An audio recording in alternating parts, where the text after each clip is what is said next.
Hello, everybody, and welcome on into Sidelines. I'm Drew Patrick. On today's episode, we review baseball and softball's weekends, plus we break down and get ready for the PSAC championships coming up this weekend.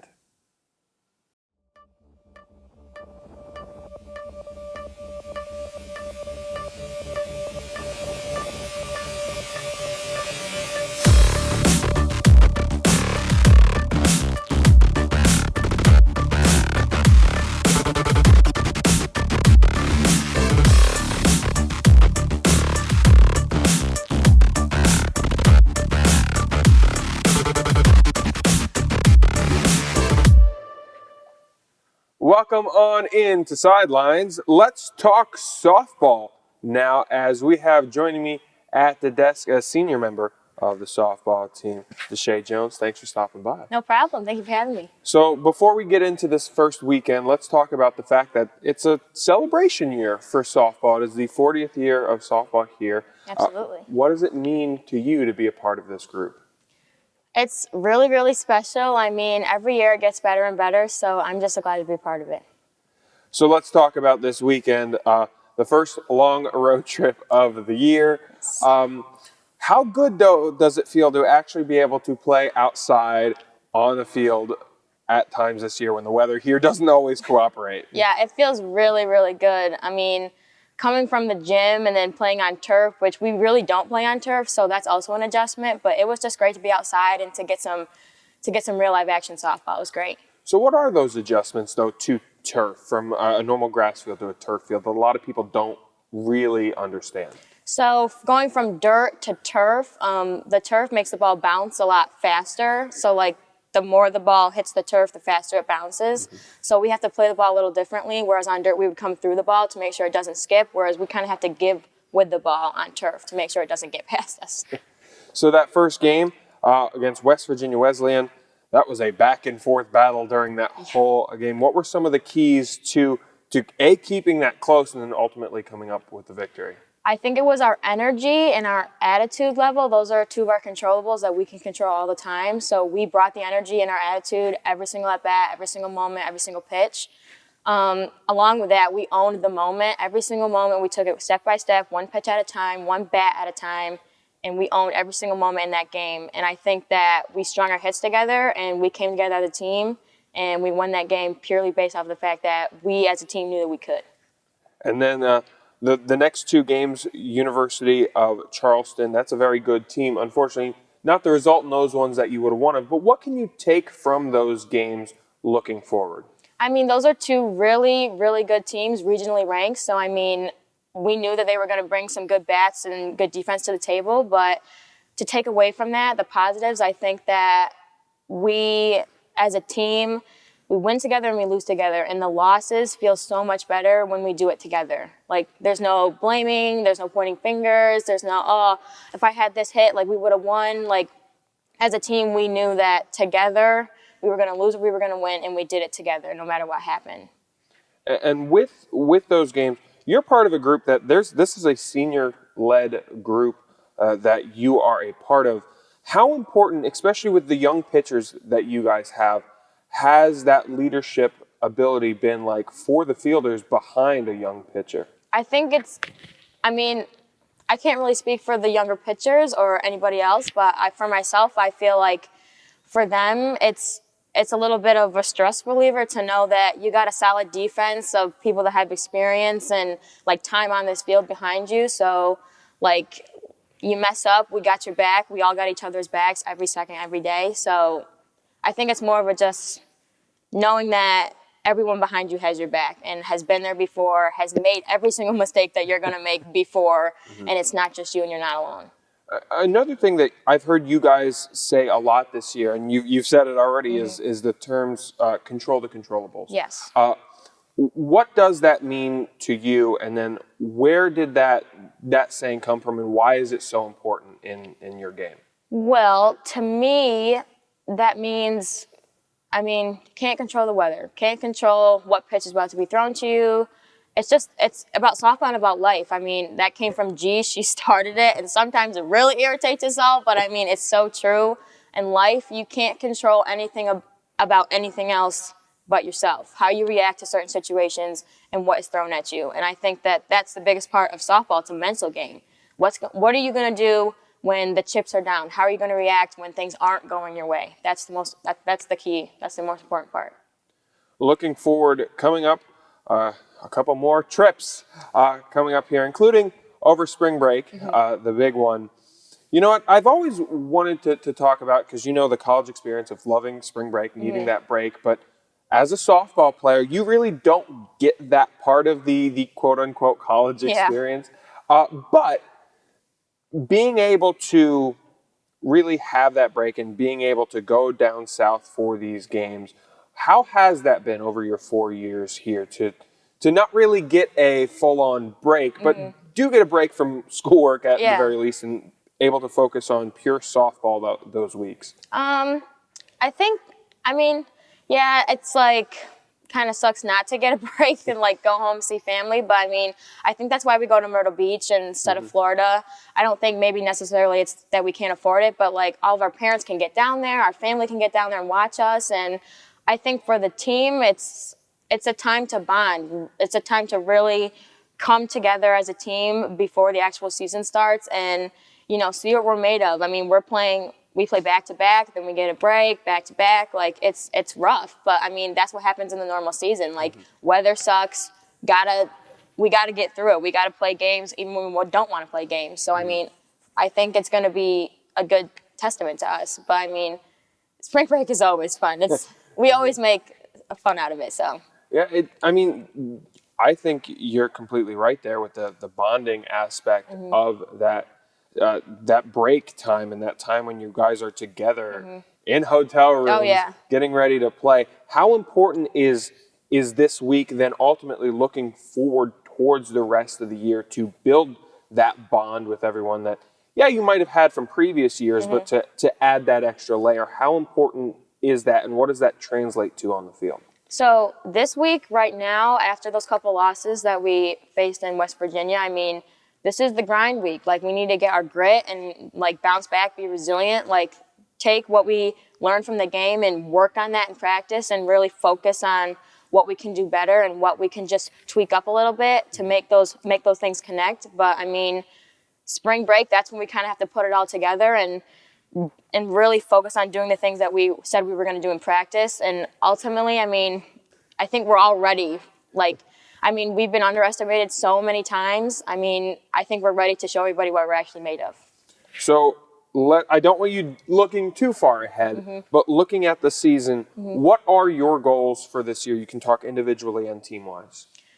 Well, individually, hopefully make it through a season without any health issues. That's definitely been a hard battle to overcome. But team-wise, I think just taking one game at a time. So, again, not getting ahead, but every single moment counts. And I think that we get ahead of ourselves sometimes when we try to think about, oh my God, we got to win this game and that game and the game before that, and it's going to be tough. But really, we just need to focus on one game at a time, and I think that's what'll get us to PSACs, definitely. Well, Deshae, thank you so much for stopping by. Thank you so much for having me.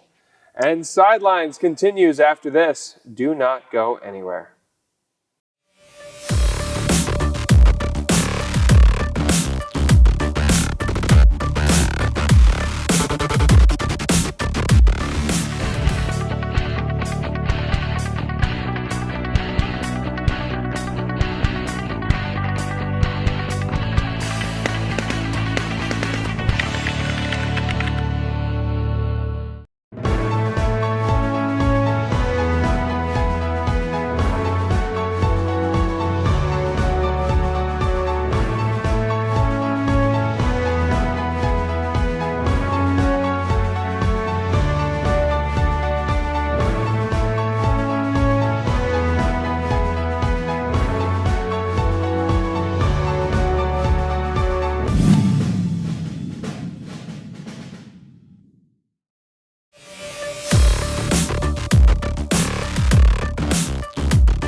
Welcome back into Sidelines. Let's switch gears and talk baseball now, as we have joining me at the desk here, Brady, Mengel, and Hunter Deprimo. Thank you both so much for stopping by. Thanks for having us.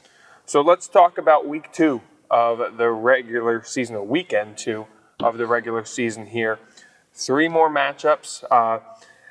It might be early, but this new format of the 9 on the first day and then the 2 doubleheaders, do you feel like you guys are getting used to that now, or is it still going to take time? I think we're getting used to it now. Right now, our pitching staff, with the old format, playing 4 games on a weekend, right now isn't where it needs to be as far as our staff-wise. So I think playing those 3 games, going into conference plays, is going to help us out. It definitely helps. We do not have the arms at the point right now, and we're struggling for some. We just had an injury on the team, and now we really need to buckle down and prepare for our next coming up games.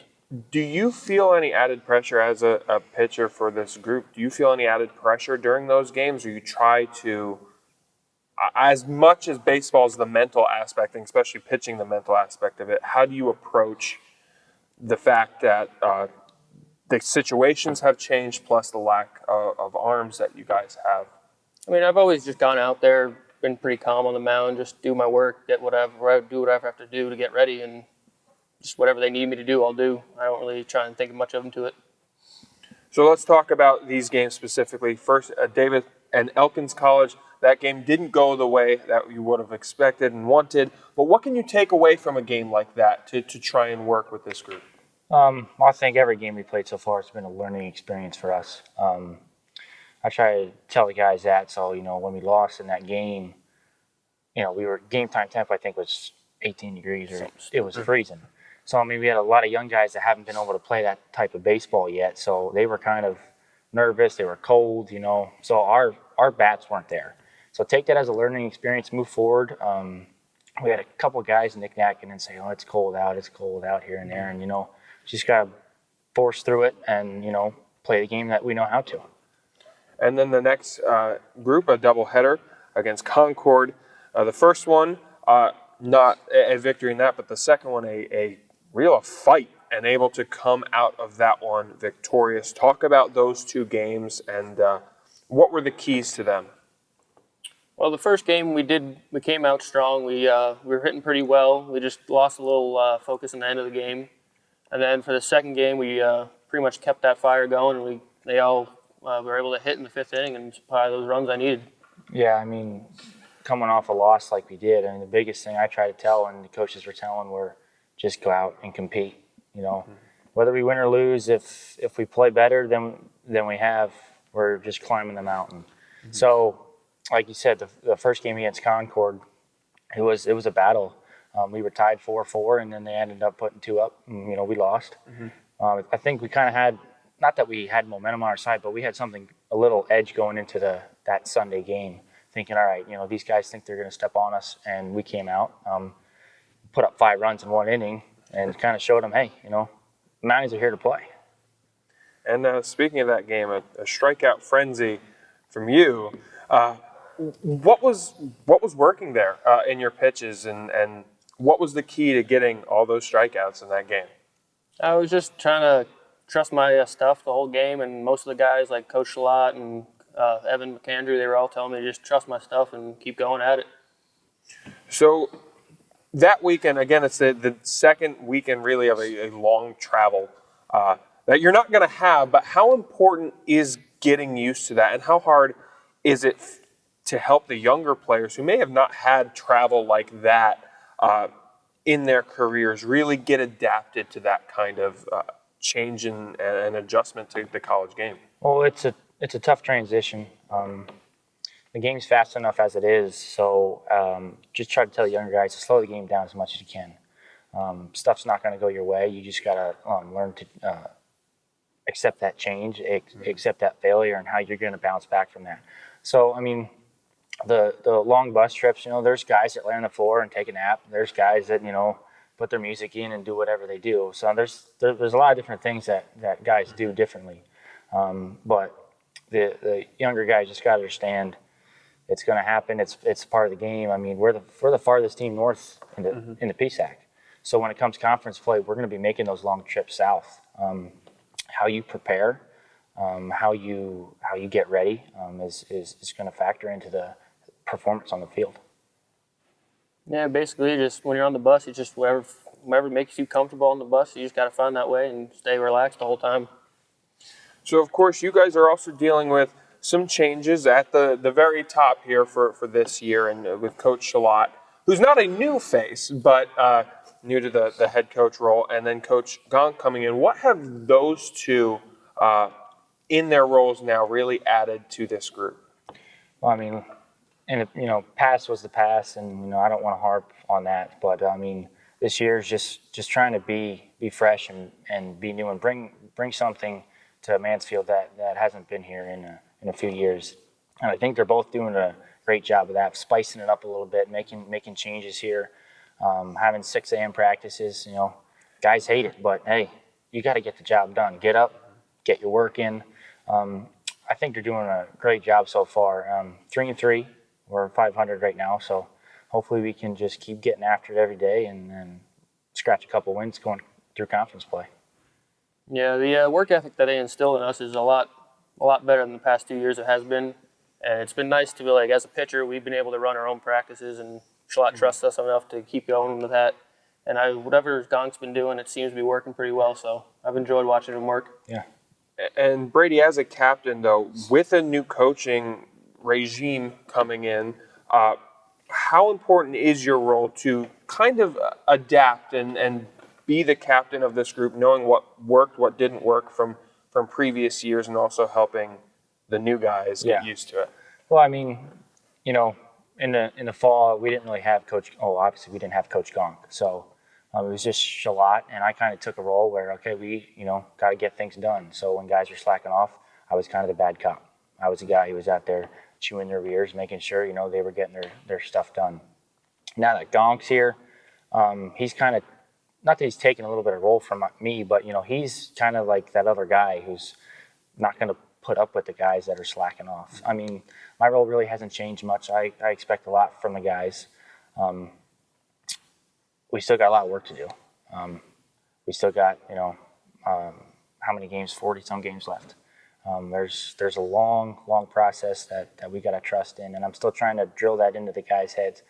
Trust the process. I mean, I know it sounds tedious, but we got to trust what we've been doing. Go back to the fundamentals and focus on the task at hand. Well, thank you both so much for stopping by here. Thanks for having us, Drew. And best of luck going forward. Thank you. Sidelines continues after this. Do not go anywhere.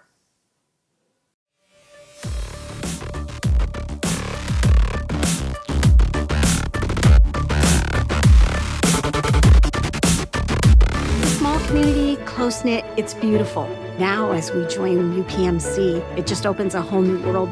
Together, UPMC and Susquehanna Health are bringing life-changing medicine to north central Pennsylvania. UPMC brings extraordinary innovation to virtually every aspect of the work we do. Exchanging ideas, sharing research, it's a tremendous opportunity to learn in real time with world-class experts. Changing lives every day. UPMC Susquehanna.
Welcome back on into Sidelines. Let's talk track and field as we get ready for the biggest indoor track and field meet of the season, the PSAC Championship.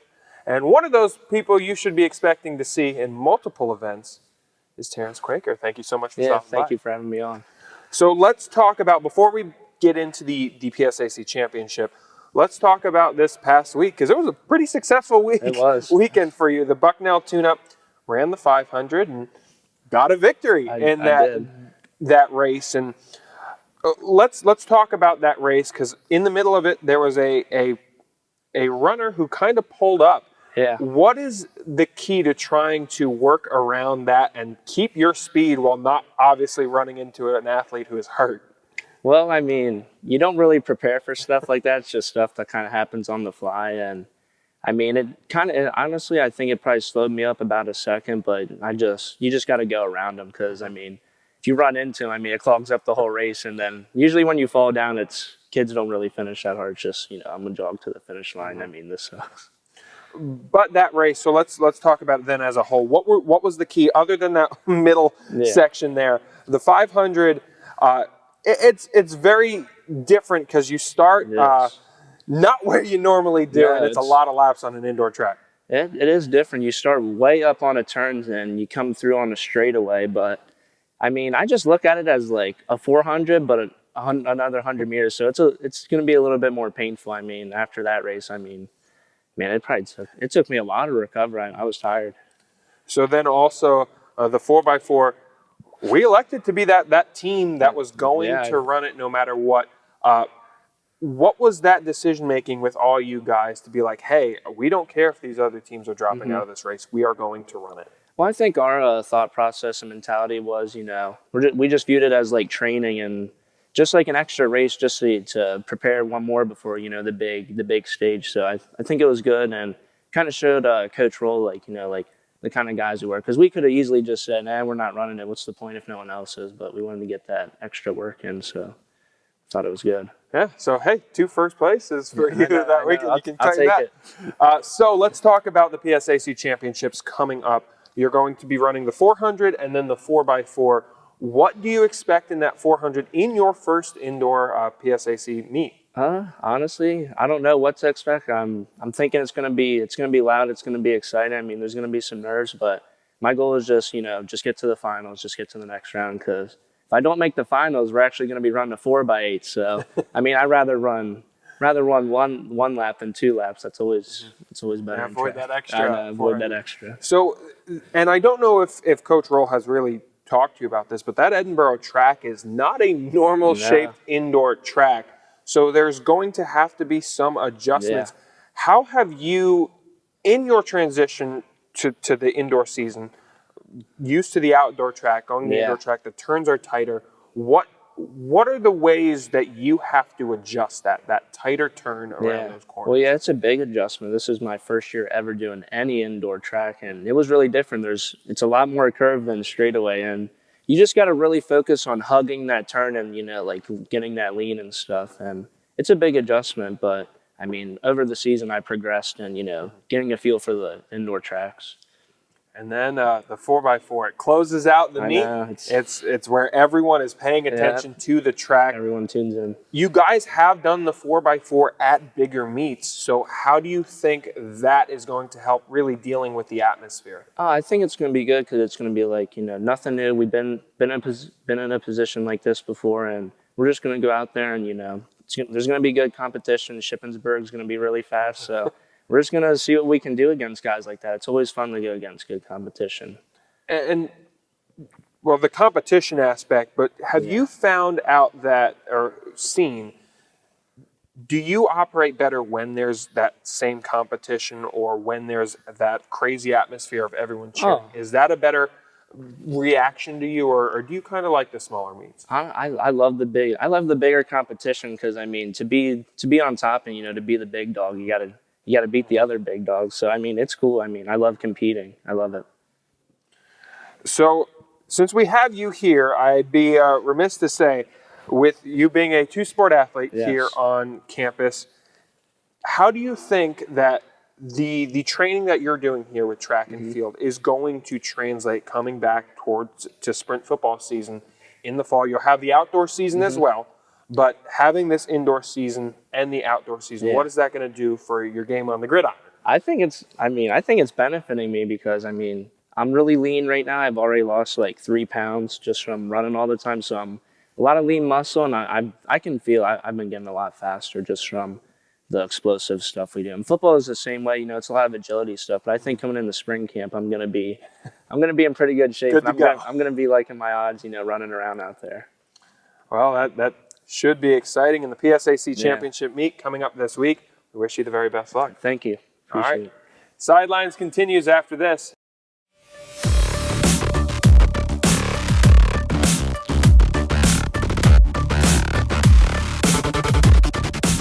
It's all part of Mother Nature's perfect blend, the keystone of the Keystone State. Visit Potter Tioga, a 2-county scenic outdoor haven conveniently located, yet worlds apart. A place where you can kick back, unwind, and forget about the pressures of life. Disconnect and reconnect with your friends, family, or even yourself while surrounded by nature's beauty. So start planning your adventures today at visitpottertioga.com.